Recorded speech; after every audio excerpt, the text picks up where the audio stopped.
वंदे गौ मातरम। मित्रों, ज्योतिर्मय गौमनी संस्थान में आपका हार्दिक स्वागत है। मित्रों, आज हम बात करेंगे पाइल्स, फिशर, भगंदर, फिस्टुला, हेमोरॉइड। मित्रों, ये सभी एक ही रोग के नाम हैं, लेकिन रोग की अलग अलग स्थिति के अनुसार उसका अलग नाम है। फिस्टुला अलग है, फिशर अलग है, भगंदर अलग है, लेकिन एक ही रोग है ये। इस रोग की चिकित्सा आज अलग अलग पैथी में संभव नहीं है, और जिस तरह की चिकित्सा होती है कुछ ही समय बाद वापिस ये रोग हो जाता है। आज हमारा भारत का युवा, बुजुर्ग सभी इस रोग से पीड़ित है। मित्रों, इसके क्या कारण हैं जिससे ये रोग पूर्णतः ठीक नहीं हो पाता है? लोग अलग अलग तरह की थेरेपी लेते हैं, होम्योपैथी भी लेते हैं, आयुर्वेद भी लेते हैं, लेकिन इसको जड़ से ठीक नहीं किया जा रहा है। ये बार बार वापिस हो जाता है। मित्रों, पंचगव्य में इसकी पूर्ण चिकित्सा है और पूर्ण तरह से इसका जड़ से ट्रीटमेंट है। आइए मित्रों जानते हैं। पाइल्स आयुर्वेद के अनुसार वाग्भट जी ने अष्टांग हृदय में बताया है मित्रों कि पाइल्स मुख्यतः दो तरह के होते हैं, सहजन्मा और उत्तरजन्मा।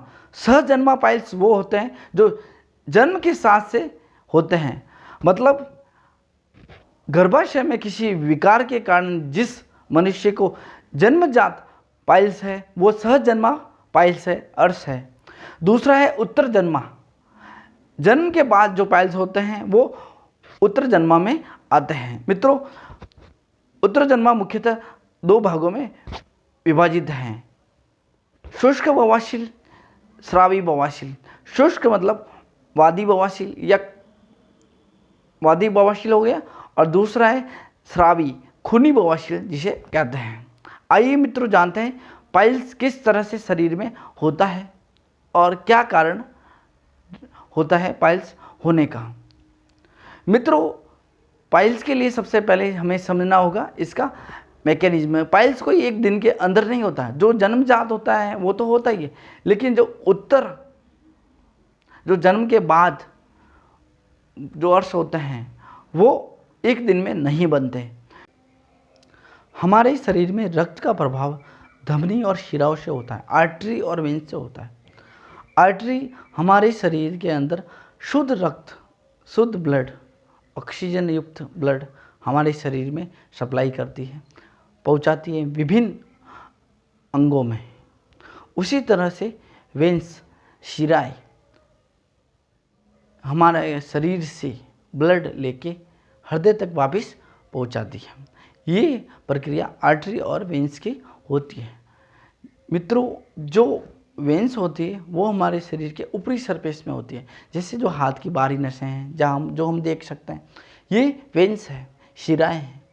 उसी तरह से आर्टरी होती है जो शरीर के अंदर वाले हिस्सों में होती है, जिससे हम नाड़ी परीक्षण करते हैं, और जो अंदर की ओर होती है, अंदर की सतह की ओर होती है, वो हो गई आर्टरी। मित्रों, उसी तरह से हमारे गुद्दा द्वार के अंदर की जो सतह है वहाँ बहुत सारी वेन्स होती है। ये वेन्स जब हम स्टूल पास आउट करते हैं तब इन वेन्स के सरफेस से स्पर्श करके ही हमारा स्टूल पास आउट होता है या हम मल त्यागते हैं। इस तरह से समझिए कि जो हमारा गुद्दा द्वार है, ये जो गुद्दा द्वार के अंदर की ओर जो वेन्स है, जब भी स्टूल पास आउट करेंगे तो इन वेन्स से बिना संपर्क में आए स्टूल पास आउट नहीं होता। स्टूल यहाँ से ही निकलेगा, और निकलेगा जब भी वेन्स से स्पर्श करके निकलेगा, टच होके निकलता है पूर्णतया से। तो मित्रों, जब कॉन्स्टिपेशन होता है या जो हार्ड स्टूल होता है उसके कारण से इन वेन्स पे दबाव पड़ता है। ये दबाव एक दिन के लिए नहीं होता है, जब महीनों तक, सालों तक ऐसा होता है। बहुत सारे लोग ऐसे होते हैं जिनको सालों से कॉन्स्टिपेशन है, जिसके कारण से धीरे धीरे वेन्स जो होती हैं इस पे हार्ड स्टूल जो निकलता है वो सरफेस से घिस के निकलता है, रगड़ खा के निकलता है। इस कारण से जो वेन्स होती हैं बार वो फूल जाती है, और वो फूल के मस्सों के रूप में बाहर निकल जाती है, कुछ अंदर ही रहती है। ये पाइल्स का रूप हो गया। अब इसके अंदर क्या होता है, कभी क्रैक्स पड़ जाते हैं जिसे फिस्टुला भी कहते हैं, जो मस्से हो गए, और ये जो मस्से बाहर की ओर है, शुष्क है, तो ये वादी बवासीर हो गया। और ये मस्से अगर ब्लास्ट हो जाते हैं या स्रावी हो जाते हैं तो ये ही खूनी बवासीर हो जाता है। अब मित्रों जानते हैं इसका दूसरा कारण। मित्रों दूसरा कारण हो सकता है पोर्टल वेन। पोर्टल वेन क्या होता है, जो हमारा लीवर होता है, जो हमारा लीवर है, लीवर जो होता है, लीवर के अंदर जो वेंस होती है, वो वेंस हमारे आमाशय से, हमारे हमारे गुद्दा द्वार से पूर्णतया से कनेक्टेड होती है, हमारे पूरे स्टोमक से। कारण ये जो वेंस होती है पोषण लेती है और जो पोषण है लीवर तक पहुंचाती है, और जो हमारा मैकेनिज्म है भोजन का वो पूर्ण होता है। इसी तरह से जब लीवर खराब हो जाता है या लीवर में किसी भी तरह का रोग हो जाता है, जैसे लीवर सिरोसिस, फैटी लीवर, जिसके कारण जब वो वेंस वापस लीवर को ब्लड देती है तो वो ब्लड लीवर प्रॉपर मात्रा में नहीं ले पाता है, प्रॉपर मात्रा में एक्सेप्ट नहीं करता है। उस कारण से ब्लड का जो लेवल है वो बढ़ जाता है, पोर्टल वेंस के अंदर ब्लड का लेवल इंक्रीज हो जाता है, जिसके कारण बैकफ्लो होता है। उसके कारण भी गुद्दा द्वार की जो वेंस है वो फूल जाती है, उसके कारण भी पाइल्स हो सकता है। मित्रों आइए जानते हैं इसका पूर्ण निवारण कि किस तरह से इस रोग को पूर्णतया ठीक किया जा सकता है। मित्रों जो पाइल्स का मुख्य कारण है वो है कॉन्स्टिपेशन, कब्जियत। ये एक दिन में नहीं घटता है, ऐसा क्रम नहीं होता कि एक दिन कॉन्स्टिपेशन हुआ और आपको पाइल्स हो गया, नहीं।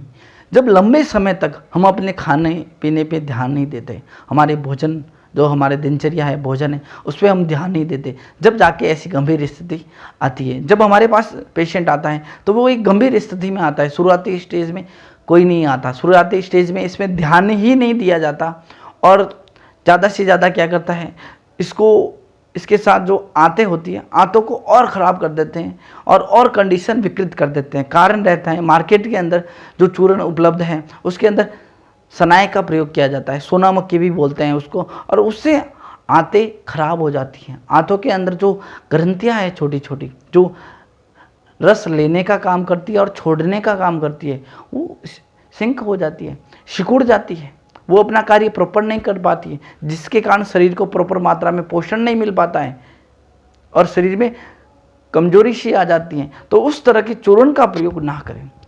सनाए युक्त होने के कारण वो आंतों का नाश करते हैं। अब बताते हैं भोजन और खान पान। खान पान के अंदर मैंने पहले भी आपको बताया है कि जब तक आप भोजन और दिनचर्या में सुधार नहीं करेंगे किसी भी रोग की चिकित्सा संभव नहीं है। लेकिन आज के व्यक्ति ऐसे हैं कि चिकित्सा जो परहेज है वो नहीं करना चाहते, बस किसी भी तरह की गोली दे दो, टैबलेट दे दो इनको और ठीक होना है, तो वो संभव नहीं। एलोपैथी में इसी तरह की चिकित्सा होती है और आप चिकित्सा लेते हो, लेने के बाद कुछ ही महीनों बाद वो वापस दिक्कत होती है, फिर आप संस्थान में आते हो। तो उससे बेहतर है कि आपको परहेज रखने होंगे जिससे आप पूर्ण रूप से ठीक हो सको।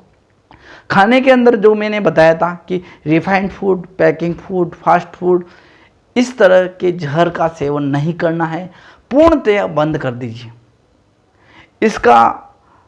इससे संबंधित जो दूसरा वीडियो है मैं वो अगले पार्ट में दूंगा आपको कि किस तरह से आंतों की शुद्धि की जाए और किस तरह से पाइल्स को जड़ से ठीक कर सकते हैं जिससे ये वापस कभी ना हो।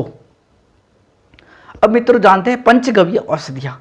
पंचगव्य औषधियाँ शरीर के अनुसार अलग अलग होती हैं। जैसी आपकी पाइल्स की कंडीशन होगी, शरीर के अंदर और कौन सा रोग है, उसके अनुसार हम निर्णय करके आपको अलग अलग औषधियाँ देंगे। मुख्यतः इसके अंदर जो औषधियाँ प्रयोग होती है वो मैं आपको बता देता हूँ। इसके अंदर कालमेघ अर्क, रिबिल्डर अर्क, हरित की चूर्ण, जो मैं आपको हरित की चूर्ण बता रहा हूँ ये शास्त्रीय विधि से बनाया गया है। और इसके अंदर स्नेह जो मैंने बताया कि सोना मक्खी, का इस्तेमाल बिल्कुल नहीं होता, जिसके कारण पूरा आपका ध्यान रखा जाता है। ये औषधियाँ बनाने में पंचगव्य औषधियों का किसी भी तरह का कोई साइड इफ़ेक्ट नहीं है।